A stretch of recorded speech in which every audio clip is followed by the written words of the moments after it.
Hello, everybody. Welcome to another episode of the Quotable Podcast. We're taking you way back. 35 years exactly. Is it that long? Yes, sir. Well, this is going to be a very Dutch-heavy episode.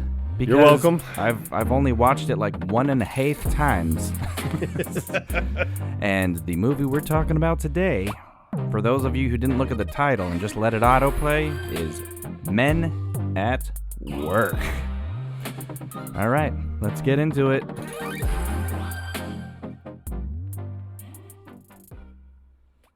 All right, so I'm going to go out on a limb, and I'm going to say that I think a lot of people probably haven't seen this movie. Well, then they suck because it's such a good movie. It's a bit of a stretch. No, I mean, I don't know how you could have missed this movie. This movie, it came out in 1990. Ooh. Yeah. Same year as Home Alone, I think. There's a hot lead. Right? So a couple names that you may or may not have heard of. The one Carlos Irwin Estevez. Yes. Also known as Charlie Sheen. And Emilio Estevez. I find it strange that two of them changed their name, but the one did not. But by two, I mean they're Faja. Yeah. Well, I think when he did it, he didn't want to be... I think when I read about it, he didn't want to be typecast as like a Spanish person. Like, you know, I think he felt he could get more roles playing a white guy. That checks out. Yeah. And it's funny because now the one thing, neither of them look Hispanic at all. I know. Now, the one thing that I actually... I admire this. I admire when... You know, because there's so much divorce in the world to begin with. But I admire when actors and actresses like find love and they stay married. So with Martin Sheen, the Faja, he married his wife in like, I think the early 60s. They are still married to this day. That is awesome. Yeah, they got 4 kids. I think all boys. All 4 of them have tried their hand at acting here and there. I think 2 of the brothers are not very well known, but that can be an episode for later. Yeah, and one of the brothers tried his hand at a multitude of drugs and other paraphernalia. Oh, you better believe it. Yes. Tiger blood. But this this movie is easily one of my favorite movies, I believe, ever. And it was written by and directed by Emilio Estevez. I think that I love this movie so much, not because of Charlie or Emilio, but because of Keith David, who always plays a military veteran in whatever movie that he is in. It's some type of military or something of that nature. And for those of you who don't recognize the name Keith David, if you've seen any movie ever, he was the black guy. Yep. He was actually in John Carpenter's The Thing. I saw something recently where it said that Kurt Russell John Carpenter just got his star on the Hollywood Walk of Fame. Nice. Recently. Kurt Russell was there and so was Keith David because they both did John Carpenter's The Thing. I want to know how long that Hollywood Walk of Fame is now, because with all the stars, it's a few miles. They're gonna have to extend that ROAD out, I think. The rude. Rudes. That's a funny word. All right, so for those of you who have not seen the movie Men at Work, give us your take, just a brief Cliff Notes version of the plot of the movie. So you have 2 garbage men, both played by Charlie Sheen, and his name in the movie is Carl Taylor, and then Emilio Estevez, who are brothers in real life but not brothers in the movie. So I thought that was kind of funny. They like doing that in movies. Like, you have people who are married in real life but they don't play spouses in the movie. Like, they do that in a lot of Adam Sandler's movies. Like, his wife does cameos in almost every one of his movies. Yeah. And they're never together. And you have Emilio Estevez who plays. I don't think it ever really says his first name, but they refer to him only as referred James. to him as James throughout the entire thing. So, but you have two garbage men that, funnily enough, come across a dead body, which probably has to be one of the funniest scenes in the entire movie, because they're picking up garbage for the day. Well, they're shenaniganers. Like they pull a lot of shenanigans in this movie. They do pull shenanigans, but in their defense, the other two waste management specialists, yeah, for lack of a better term, Frost and Lazinski, they also pull shenanigans. Yeah, there's a lot of pranking going on, which I mean, I do enjoy that because I mean, one, who doesn't enjoy a good prank? But then two, I mean, in that type of environment, it would almost be like being a police officer or construction worker or something of that. Like you're in a trade, you're going to pull pranks on the people that you work with. I mean, you're not in the most glamorous position. No. So you do what you can to, I guess, make light of it. And pranking is one of the, I guess, perks of the trade. You know? It's something that kind of gets you through the day. But the funny thing is, throughout this entire movie, even though they are garbage men, they don't really complain about being garbage men. No, they don't. I think the only time there's ever like really a complaint is when you're introduced to Carl Taylor, Charlie Sheen's character. He's just sitting in his window of his apartment with a BB gun, and he like shoots a poster or something for Jack Berger, who's running for city council, and he's doing something, or it's like really early in the morning. This is what I thought was kind of funny.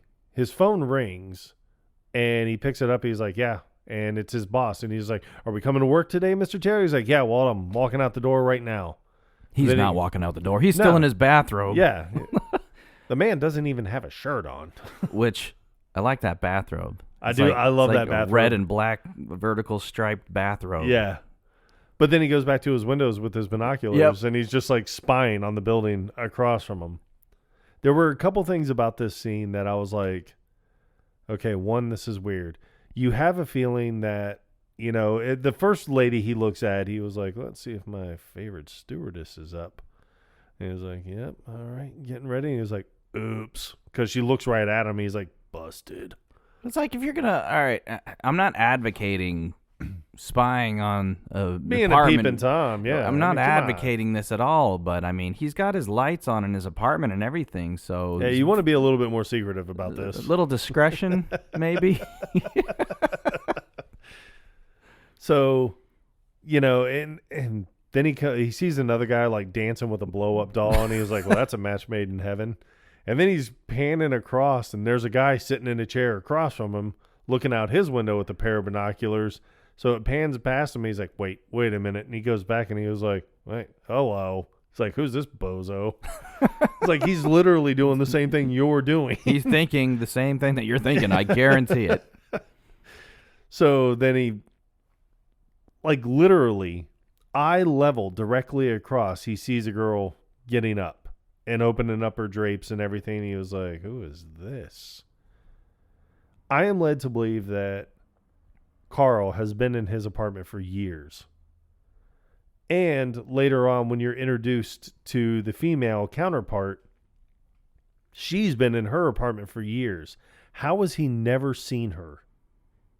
Like, all of a sudden, he's just like, whoa, like, who is this? But it's like, he, later on in the movie, when he goes to her apartment, because he and the others think that she's responsible for the murder of the body that they stumble upon. Yeah, the councilman. But, you know, she even mentions that she's been in this building for years and she's never seen him because he lies. Like, why, I don't know why he had to lie, honestly. Yeah, I don't know either. He could have said, no, I live in the building across the street.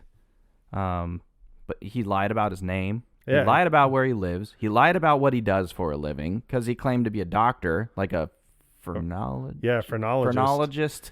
And we find that out because Carl and James. So how this all transpires is Carl and James get off of a very long work shift where they have just found out that the next day they're going to have a third party riding in their truck to keep tabs on them throughout the day, because the Walt, who is their boss, gets a lot of complaints about their route.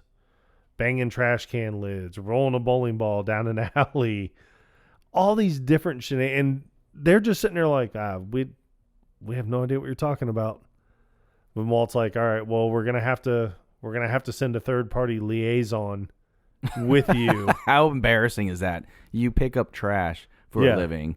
And you can't even do that right. No, you have somebody that we got to make sure that you're doing this legit. But I mean, as they're picking up trash, they just throw the cans on the ground all willy-nilly. It's like they clearly just don't take pride in what they do. No. Even though they don't complain about it, they don't take pride in it at all. But I find it funny that with each stop, they usually inspect what's in the trash to see if anything stands out, and they're starting to collect things. Yeah. Like they find that Dear John note at one point. Yeah, that James keeps for some reason. I don't know why. Why? What are you going to do with this? Well, I think it's funny because Carl, he's going through a breakup and everything. He was like, yeah, Gina moved out last night. And then he was like, you've been trying to bail out of that relationship for years. He's like, yeah, but I never expected it to be so sudden. And it's like, well, that's how breakups normally are. They don't last for weeks. It's normally like, bye. and the relationship's over. Yeah. When you are first introduced to James, played by Emilio, he's sleeping on the beach. Yeah, with a incredible looking blonde.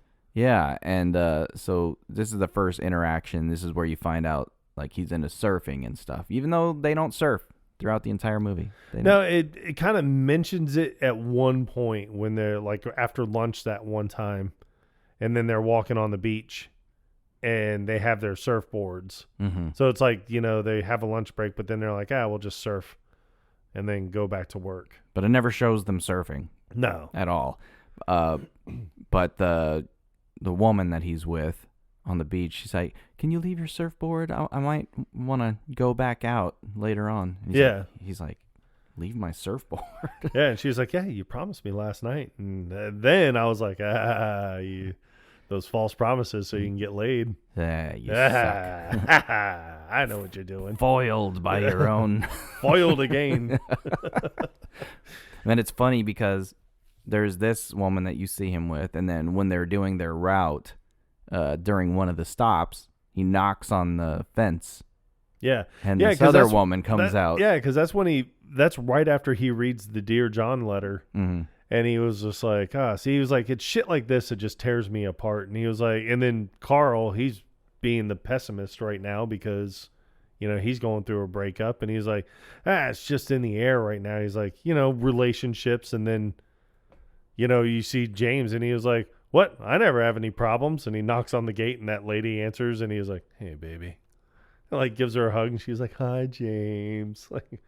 And then he was like, what was the last girl that you were serious about? And he was like, Betsy Sabetta. And he's like, Betsy Sabetta in the ninth grade? That was like ninth grade, yeah. Yeah. And he was like, and she had a hair lip. And he was like, she did not. And he was like, she did too. And he's like, did not. And he's like, did too. He's like, what do you know? And he's like, no, she had a hair lip. Yeah. This is important, folks. So they get their liaison. Now, I did find a continuity error. Go ahead. So that night, and we're going to flip-flop back and forth a lot on this, because this is almost a movie that you have to watch like in order. Like, you can come in on parts and everything like that, but that night after they find out they're going to have the liaison, James is at Carl's apartment and they're drinking, playing Trivial Pursuit. And that's where you find out, like, I guess they've been doing this for years. I mean, you're led to believe that these guys have known each other forever. And they probably do this quite a bit. Because there are things on there where it's like, all right, how would you possibly know this? Doing what people, you do. Yeah, normal people would not know this. Like, he was like, what does a phrenologist do? And he's like, a phrenologist sizes and measures what? And he was like, the size of Walt's asshole. Yes. And he's like, no. He's like, it's the bumps on your head, skull features. And then he was like, all right, well, who was the director of defense or whatever for Watergate? And he was like, Oprah Winfrey. He was like, nah, it was Alexander Haig. So you can tell that they've been playing this like forever. So they've just gotten to the point where they've memorized all of the answers here. So he ends up, I mean, you assume that he has too much to drink and can't go home. The alarm clock goes off. Did you notice the time on the alarm? No. 5 a.m. And I paused it later because when it shows him in the truck with the liaison, he's drawing like on a notepad, like a huge garbage truck. Yeah. Yeah, with guns and missiles on it and everything. And but I paused it to look at it, and it says at the very top, 0500 departed. And then it says 0630 completed 5 sectors. So I'm reading this and I'm like, well, they didn't depart at 5. They woke up at 5. Yeah, the math ain't mathin'. Yeah. So that I found, and I mean, I found it funny, but that whole chemistry I like is just because, you know, you have an outsider that you can tell immediately is like, I don't want to do this. I don't want to do this at all. I don't know these fucking idiots. Right. And you can tell that the fucking idiots don't want him there. But Carl's accepted it. He's like, all right, we have to make the best of this. Yeah. Whereas James is like, no, fuck this shit. Like, and he's going to be a complete asshole. Yeah. About it. So this sucks. Yeah. He's like, what was that, son? It's like, I said this sucks. And basically, so do you. And he just starts laughing about it. But before that, I like Lewis because he's in the truck and they're talking, and Carl says something. He was like, you know, Walt's a great guy. He's like, but then it's funny because you see Lewis like undo his tie real quick, and he's like, what do you know about anything? So, and then he was like writing stuff about us, and he was like, when I want to speak to you, I will look at you. And he was like, got it. Okay. But after James makes his comment, Lewis just starts laughing, and they're laughing like, okay, this guy, we can joke with him. But then it immediately turns serious. And that's when he grabs James, who's driving the garbage truck, and starts yanking him over to the passenger seat. And you hear like this scuffle, but it shows the truck from the outside, and it's like swerving all over the road. And then you hear a punch, and it cuts to a men's room, I guess at some restaurant, and you see James come up, or Carl come up. Carl's the one that gets punched. Yeah. He comes up and he's got a bloody nose, and then James is like, this guy's a real pain in the ass. And he was like, yeah, but he's not kidding. Let me tell you. And then James is like, yeah, I felt real bad about that. But it's funny because when they go sit back down, Lewis is like, oh yeah, your nose is bleeding, by the way. And he asked him, he was like, how's the nose? And he was like, oh, it's fine. And he was like, okay. And then he looks at James and he's like, I still owe one. Yeah. I still owe one to the intended receiver. Oh man. So it's such an odd concept. You stumble upon a dead body, and I know we're kind of skipping around, but that's fine. You find a dead body, and you immediately don't freak out. I thought that was kind of strange. Carl kind of does. Carl's is like, I mean, you can kind of tell Carl and James are like, all right. So he like opens up the lid and shuts it, and he's like, wait a minute, like, I think I saw what I just saw, but I'm not entirely sure I saw what I just saw. So he lifts it up, James. he lifts it up again, and the shot's from inside the canister looking out, and he just like slams it back down. He's like, James. And he's like, what is it, Carl? And he's like, take a look at this. And then James comes over and lifts off the lid, and he like drops it, and he was like, what the hell is this, Carl? And he was like, well, It's a dead human being, James. And why this is funny, just for context. Well, not funny, but it's just they discover who it is. Yeah. And that's when Lewis gets out of the truck and walks over, and he's like, "Oh, look at this! Someone threw away a perfectly good white boy." Yeah. And then lifts up his head and then turns and looks at one of the posters. He's like, "Hey, it sure looks a hell of a lot like that, dude." Yeah. And that's when they realize. So the night before the liaison is introduced, you have this guy who's running for city council named Jack Berger. He has been involved in this conspiracy of dumping toxic chemical waste into the Pacific Ocean. He doesn't feel good about it because his whole thought process was he was told these barrels will not leak for 150 years. I take it that they started leaking about 15 hours after they were dumped into the ocean. At best. Because then you got Charles Potterdam III or whatever, and he was just like, yeah, slight miscalculation. It's like, what, you fucking think? Which is funny because when the two of them are talking at the beginning of the movie, before Jack gets murdered, he's giving off Patrick Bateman vibes. Oh, very huge Patrick Bateman vibes. I love it. Same slicked back hair. Yeah. The same kind of just perfectly clean shaven. Yeah. And, he looks very similar to Christian Bale. He did. At least in this role, he did. And this guy, if you're around our age, will look familiar to you, but he's probably one of those actors where you're probably like, I don't remember what I've seen him in. And I was the same, but what I remember him from was Don't Tell Mom the Babysitter's Dead. Oh, yeah. Right. Because he played that douchebag that Christina Applegate had to work with. Yeah. So that's where I recognize him from. I went through his whole catalog of movies, and a lot of them are just movies that I've never even heard of or seen, let alone will ever see. But he's like one of those. Yeah, he's gonna play a douchebag pretty much in every movie. Yeah. Well, they're talking about I think he tells Jack, he was like, I have an obligation to make paint thinner. And you have an obligation to provide me a space to eliminate the waste product.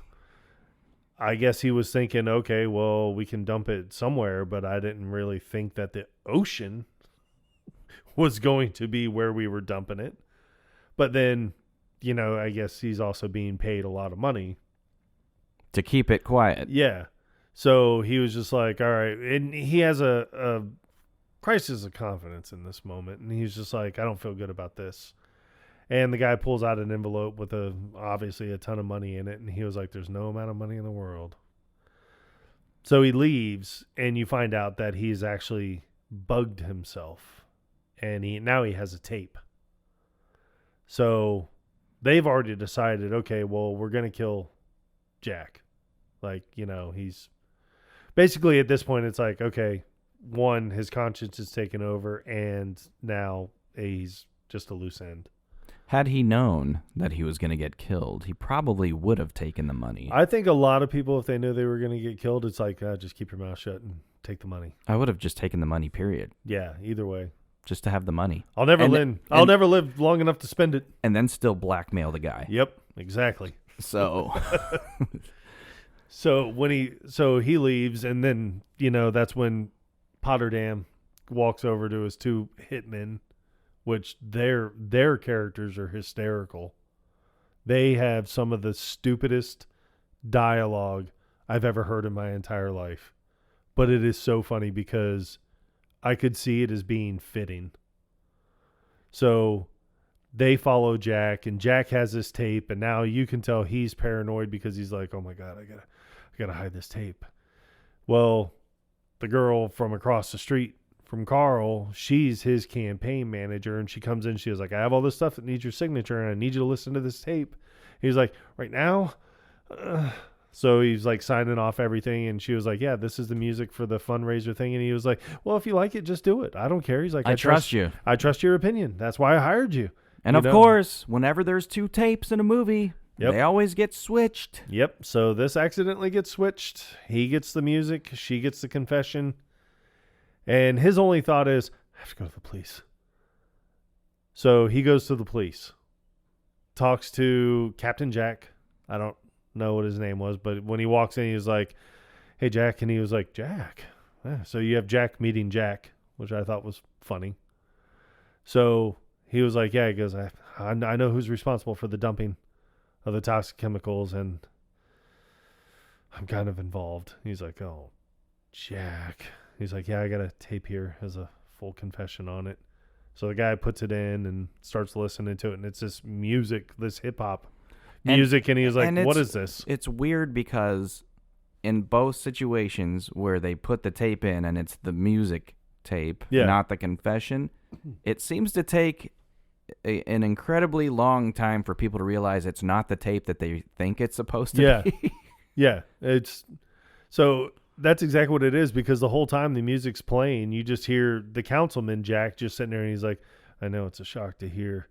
I mean, I can't believe that. And he's like, what is this supposed to be, some kind of joke? And he's like, wait, that's not my tape. What? And he turns around and he's like, she took the wrong tape. But I do like his noise right there, because he has that little noise, because he's like, she took the wrong tape. Runs over and like gets the tape out and just storms out of the office. So Captain Jack has no alternative other than to just call Potterdam for some weird reason. And he was like, Jack Berger stormed into my office a little bit ago, claiming something that he knew about who was dumping the toxic chemicals. Claimed he had a tape. I don't know. I just thought you should know. And then Potterdam's like, yeah, it's probably nothing. But thanks for calling. And it's like, why would the chief of police or captain or whatever call Charles Potterdam III unless he's also in on it? Dun, dun, dun. Yeah, which you never find out because you never see the chief of police again. No. So Jack goes to the girl's apartment, storms in, and that's when Carl and James are playing Trivial Pursuit. And during one of the questions, you hear like this banging, you hear her like, Jack? What? And so they just kind of look out the window, and he comes in, and you can hear something about a tape. He's storming all through the apartment, pushes her down, and then Carl goes over, opens up his closet, and James is funny because he's like, what are you doing? He's like, I hate shitheads that bully their women. Oddly enough, later, Charlie Sheen in real life would be arrested. Yeah. For such things. The irony. But he was like, I hate shitheads that bully their women. And he was like, so what are you going to do? And he's like, I'm going to shoot him. And he was like, what? I mean, that's stupid. What is that going to accomplish? And he was like, oh, nothing. He was like, it allows me. Now, his reply is something so stupid. I felt dumber after fully comprehending. Like, when I was a kid, I always thought it was funny because, like, it's like, he's going to shoot this guy in the ass. Like, it's great. But now as an adult, what he says, I'm like, what? I'm like, that's idiotic. Like, that's the dumbest thing I've ever heard. He was like, it allows me to aggravate a situation without actually changing the course of history. Yeah. What? Makes no sense whatsoever. You know, and it's funny that you mentioned that because I thought about that after he said it, and then I just went on living my life. Yeah. But it does make no sense. Yeah, so I'm going to shoot this guy in the ass just to aggravate this situation. He's like, yeah, so I'm going to shoot this guy in the ass. Probably piss him off even more to where when she gets back, oh, now I'm really going to beat the shit out of her. So, but it's funny because like when she leaves and you can assume, okay, well, she must be going somewhere to get the tape or just getting out of there. And James is like, well, I'm glad that's over. But then Carl raises the gun. He's like, what are you doing? What are you doing? It's over. And he was like, mister, it's nothing personal. Which it is. It's very personal. Or you wouldn't be doing it. Or you would just be shooting some other random person. So he shoots him, and the guy like grabs his butt, and he falls down. But it's funny because like they both duck, and he was like, "Where do you think you got him?" He's like, "Butt shot. He'll never lay a hand on her again." But as they're hiding, the two hitmen come in, and the one guy has the gun, and he was like, "All right, shithead, where's the fucking tape?" And then you hear whatever. But I had to watch it with the subtitles on because you can't hear anything. And you see the Italian guy, and he was like, What are you doing? What are you doing? He's like, come on, don't be an idiot. He's like, what, you shoot him? And then his blood and brains just go everywhere, all over the furniture. He's like, no, you got to do this. So like it shows him. Strangling him. Yeah, strangle him. And I like when he comes back because the guy that was going to shoot him goes off in like the kitchen and then comes back and he was like, see, look, it's a lot cleaner. And then you hear the guy that was going to shoot him. He's like, fucking genius. So, and then they search the body and they find the tape, which I think is also funny because he's just like, the tape, touchdown, the tape. Oh my God. I don't know why I thought of the Febreze commercial. When you said we have got the tape. Yeah. La, la, la, la, la. So they carry the body out, but like I said, I love the back and forth between the hitmen because as he's carrying the body, he's like, the one guy that was going to shoot him, his name is Biff, and the other guy's name is Mario. Yeah, and Biff is the douche with a ponytail. Yeah, right? And Biff is just sitting there, and he's like, "Oh my God, this guy's heavy." He's like, I gotta get in shape. And then he was like, "Why don't you join the gym?" And he's like, "I hate weights." And he was like, "No, work on your cardiovascular." He's like, "Well, what's that?" And he was like, get yourself one of those life cycles. Well, what's that? Oh, my God. I did notice the back and forth between the two. And, the fact that even later on in the movie, Mario, he has a taser. Yeah. And Biff is like he doesn't even know what it is. He calls it a laser. Yeah. It's like, it's not a laser. It's a taser. And he said some specific model. Yeah, got it on sale. Yeah. He ends up tasing Biff. Well, I see, and that's the back and forth that I love because you just see him and he was just like, what? He's talking to Carl and the girl, and he's telling her, he's like, Susan's her. Okay, I knew it would come to me. It's been killing me. What's that? What her name was in the movie, because I just keep saying the girl, but her name was Susan. And what's so great is just when they're walking him off the beach, and he's sitting there and he was just like, all right. He's like, and you, and he looks at Biff looks at Mario and he was like, and you, where do you get off getting a fucking laser? And he was like, it's not a laser, it's a taser. He was like, yeah, you always got to be so fucking different. Yeah. It's so fucking stupid. This is so ridiculous. You're going to show up here with a fucking laser? And he was like, that's it. He's like, you don't know anything about nothing. Or he's like, no, congratulations, Biff. You're the smartest man alive. You know absolutely nothing about anything. And then he was like, and then they walked for a little bit and he was like, all right, hold on, sweetheart. And then he was like, we're going to end this right now. He's like, the day that anybody tells me I don't know nothing about anything is the day that fucking ocean freezes over. He's like, that's it. You're done. And he tases him. And the effect that they used is so stupid. It's so bad. But it's so funny. It is funny because you see like the electricity like in his mouth as on he's the gun. But it's funny because it's like in his mouth, on his gun, arm, like it's on the gun, and it's on his belt buckle. It must be metal fillings that he has in his mouth or something. So Carl tackles Mario, and then Susan and Carl escape. Now she knows him as Ted because that's how he introduced himself. So she's like, Ted, what's going on? And he was like, I left out a few crucial details about myself, which is funny because they're not even there for him. No. They would have just killed her, and she doesn't know that. But as they're running away, she was like, I'm waiting, you son of a bitch. And he was like, all right, first off, my name is Carl. So when you call my name in a panic, just yell Carl. And he was like, all right. Secondly, he's like, I've been watching you every day almost for the past 6 weeks, which I thought was weird because I was under the impression that was the this first was time, like 2 days. That was the first time that he had seen her, Yeah. I thought it was like 2 days. So he's like, I've been watching you every day for the past 6 weeks. So then he starts talking to her. She's like, wait a minute. What are you talking about? He's like, look, I don't live in your building. He's like, I live across the street from your building. I'm a garbage man. So he starts telling her all this and stuff. I'm not a doctor. Yeah. Yeah. And then he starts telling her all this stuff. And she's like, oh my God. And she was like, wait, he was like, Jack Berger, we found his body on my route picking up garbage. And then she was like, what, Jack's dead? And she was like, no, Jack's not dead. He was at my apartment last night. And he was like, no, trust me, Jack is dead. So she was like, the fact that she can't fathom that he could have died in that amount of time. Yeah. So she's just sitting there and she's like, oh, no, wait, hang on. Like, hold on a second. She was like, Jack was saying something about a tape. And she's like, oh, my God, this is the tape. We have to get this to the police. So she runs away, then comes back and slaps him. And he was like, what was that for? And she was like, that was for lying to me. I hate liars. And then she runs away. Comes back and slaps him again. I like Carl's reaction because when she slaps him the first time and she was like, I hate liars, and then runs away, he's like, hates liars? Like, what? Who hates liars? Who are you? So then she smacks him again, and she was like, that's for spying on me. Yeah, so there's a lot of shenanigans that occur after they find the body of Jack.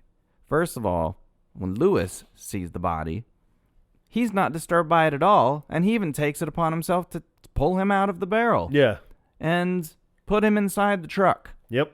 So they're driving around with this dead body in the car, and everybody's just perfectly fine with it. Yep.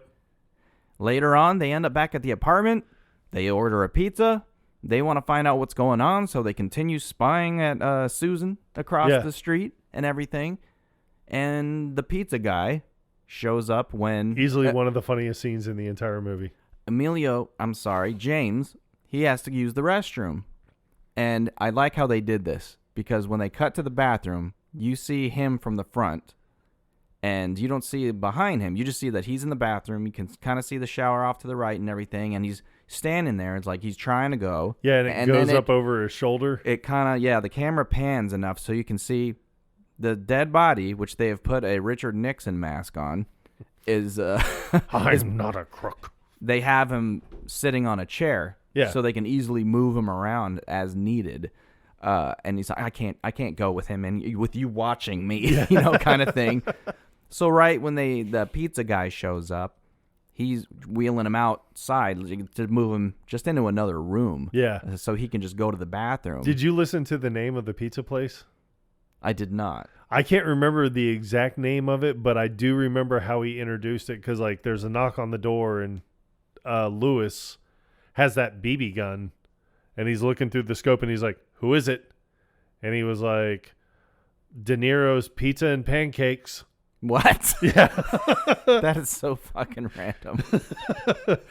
I just like how excited Lewis gets about the pizza. Yeah, he is excited. And the fact that, because Carl's the one that orders it. Yeah. And he's like, what do you guys want? And it's like, just Lewis chimes in immediately. Pepperoni, extra cheese. Yeah. And they're just okay with it. But what's great is when he answers the door and he was like, oh, what do you got there? And he was like, pepperoni, extra cheese. He's like, yes, that's us. Yeah. He's all excited about this pizza. I thought that was great. I don't know why it's so great, because it's just a little thing. Yeah. But I think it's just when you're really craving pizza. Yeah. And it gets there. Like I think a lot of people can empathize with that. Oh, it's nothing but excitement. It's like, oh my God, because it's there and it's so easy to just grab a slice and start going to town. Yeah. So, but he happens to see the dead guy on the chair with the mask on. Yeah, because James is pulling him out, which he could have just opened up the door, pushed him out in the hallway, and shut the door. I don't know why he had to bring him all the way back out to like the kitchen area. No. Yeah, that made no sense to me. So You've already seen too much. Well, I like the pizza guy because he's just sitting there and he was like, sees the guy tied to a chair with a mask on, James's face, and he just pulls him even quicker. And he was like, what's going on here? And then Lewis is like, nothing, mind your own business. He's like, okay, thanks. And he was like, you've seen too much.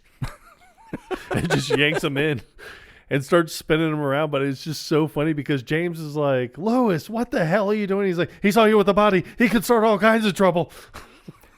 But he doesn't know that it was a dead body. Yeah, he was like, no, wait. And he was like, no, just take the money. I don't care. I won't say anything. He's like, oh, you bet you won't. Mm-hmm.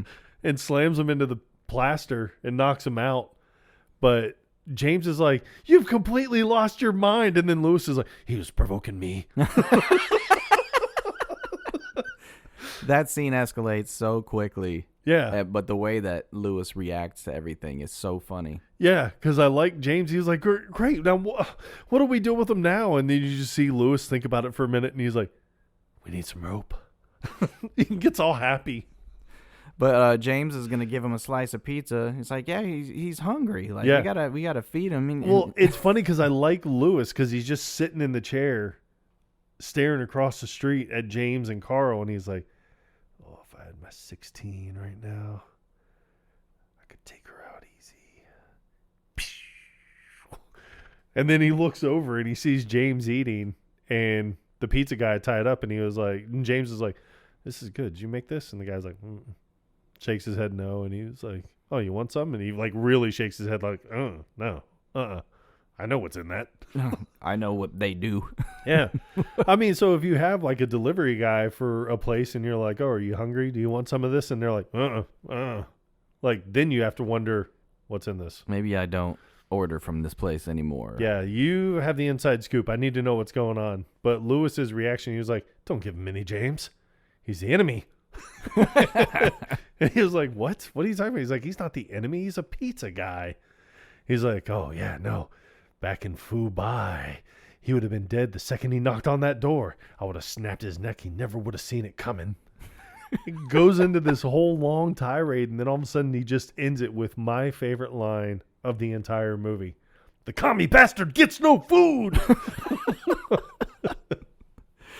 So, I like when they're trying to decide who's going to go across to the apartment to talk to Susan, find out exactly what's going on. Because at this point, they think that she's the one that killed Jack. Yeah, and they're like, "We're not going to learn anything here." And then they're like, "Well, what are we going to do? Just go over and knock on the door and say, 'Hey, we have your dead boyfriend across the street'?"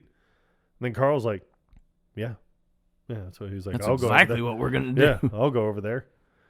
So I like that James is watching them from the apartment, and he's literally tiptoeing across the street, and he's like, "What's he doing?"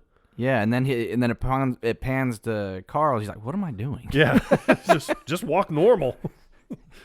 You're not up to something. You're just a friendly neighbor. You're being weird. Yeah. You're making it worse.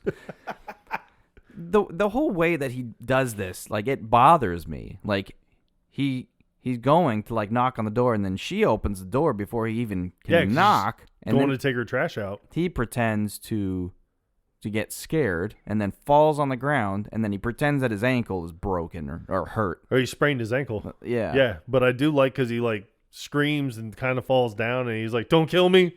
And she's like, "What?" And he's like, "What?" Yeah, because he thinks that she's a killer for some reason. And it's the reason why is because right after he shoots Jack in the ass with his pellet gun. Yeah.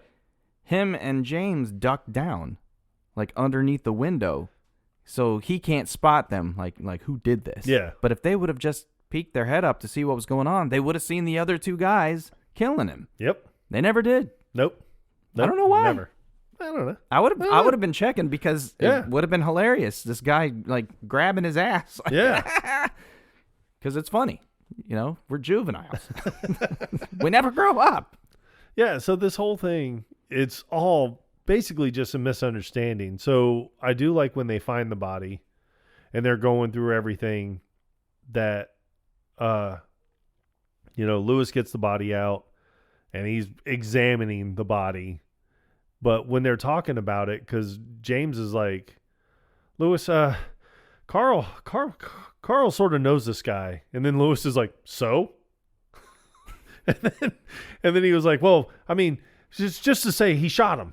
And he was like, "With a pellet gun." He was like, "Yeah, but he thought he hit him in the butt." And he was like, "I did hit him in the butt." So what is he freaking out about? So he thinks that somehow he accidentally killed him with a pellet gun by shooting him in the ass. Which Lewis is very, like you said earlier, he's very calm in this entire situation. So obviously not the first time he's been around death. So he's sitting here like, okay, Because he asked Carl, he's like, all right, well, if you shot him in the butt, then how did his body end up here? But then Carl, just being a smart ass because he's freaking out, he's just like, well, why don't you ask him?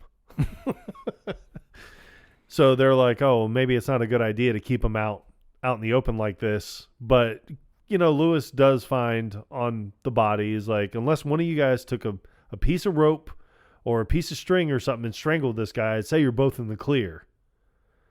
Now, the thing that didn't make any sense to me would have been because they're like, James is like, I'm going to the cops. And then Lewis is like, no, I hate cops.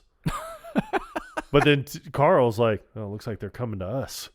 Because the two bicycle cops come riding up. And these guys make multiple appearances throughout. But and initially, they're wearing like white uniforms. Yeah, white polos with very short biker shorts. They look like rent-a-cops. Yeah, they do. Or like they're beach security or something. Yeah, they're the bicycle police. But then later on, you see them in like legit-looking police uniforms. Like, are these actual policemen, or did they transition at some point? What happened, Mike? They take away your rooms? I like when they first confront the two of them because like we've got our eyes on you. Yeah, like we know you're up to no good. And he's like, I guess I don't know. The other one's a rookie. I guess. Yeah, he's training them. He doesn't say a word the entire time. But I do like that. When he was like, oh, you guys are going to slip up soon, and you better believe I'm going to be the one there to bust your ass. And they're like, golf clap? Golf clap. Yeah, these guys make a couple of appearances. But the one thing that I wanted to touch on before we kind of wrap up, I know we're getting close to time, is how Carl gets invited into Susan's apartment.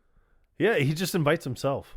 He's like, yeah, because not like, to I need ice, like ice for my ankle or whatever. Yeah. He's like, you mind if I just come in? Yeah, can we just go in and get some ice? And she was like, going where? And he's like, well, your apartment. Why don't we just go in your apartment? Oh, no, we can't do that, because my ice machine's broken.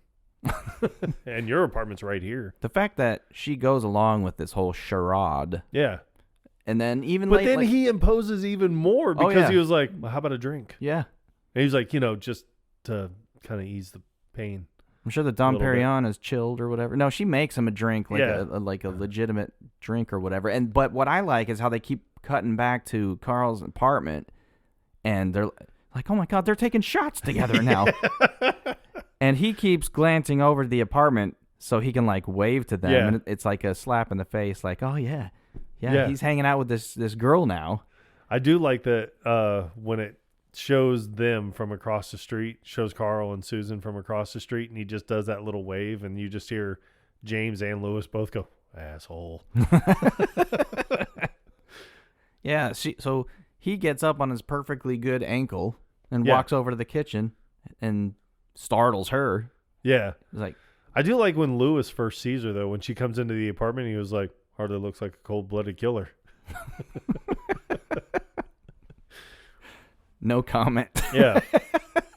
Yeah, so it turns into like some romantic thing between Carl, who she doesn't know is Carl.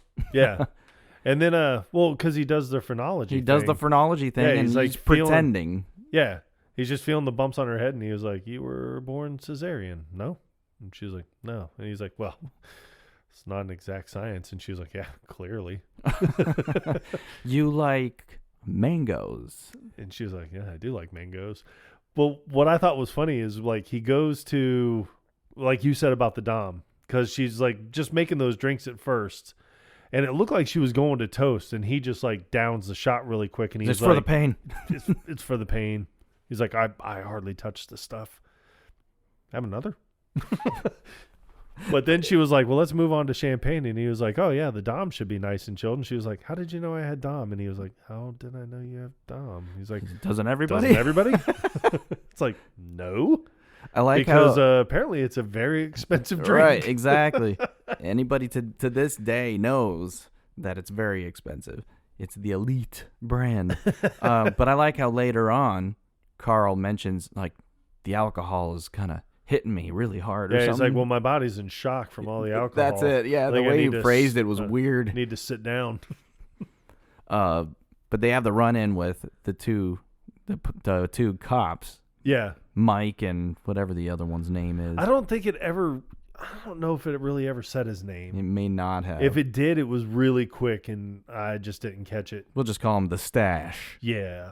But their way of kind of keeping them out of the way was to tie them to a... they handcuffed them to the playground? Yeah, the merry-go-round. What is it called? I can't remember. Is that spin? The fuck is that thing called? I don't know. That was a merry-go-round. Go to the spinner. Yeah. I don't know. You know, the thing that spins. Yeah, it's got all the stuff. You used to spin it as fast as you could and then get off and see how far you could walk. Without throwing up. Yeah. That thing. But they strip them down to their boxers and their wife-beater shirts or tees or whatever the hell they're just wearing. their underwear and socks. That's all they had on. Was that it? Yeah, that's all they left them in. Yeah. But I do like it when that whole scene comes up, like, you know, they get pulled over for speeding and running a red light. And that's when, you know, they got Lewis, the dead body, the pizza guy, and James all in the cab of this truck, and James is driving. And the pizza guy's got a sock wedged in his mouth. Yeah. And but it's funny because, like, you know, he was like, all right, everyone out of the car. And then that's when he throws down the dead body and puts the pellet gun up to the pizza guy, and he was like, all right, that's it. He was like, hey, and then he tells him, he's like, all right, everyone just calm down. He's like, now you drop that revolver before I pull this trigger and change the way you feel about me. So, and then yeah, because Mike is standing at the driver's side window. So he drops the revolver, and he is like, would the officer to the rear of the truck kindly drop his revolver as well? And he's holding a flashlight and a revolver. Yeah, so he throws down the flashlight, and he was like, you cops must think I'm as dumb as you look. And he was like, don't you know that the sound of a flashlight hitting concrete makes a completely different sound than a revolver?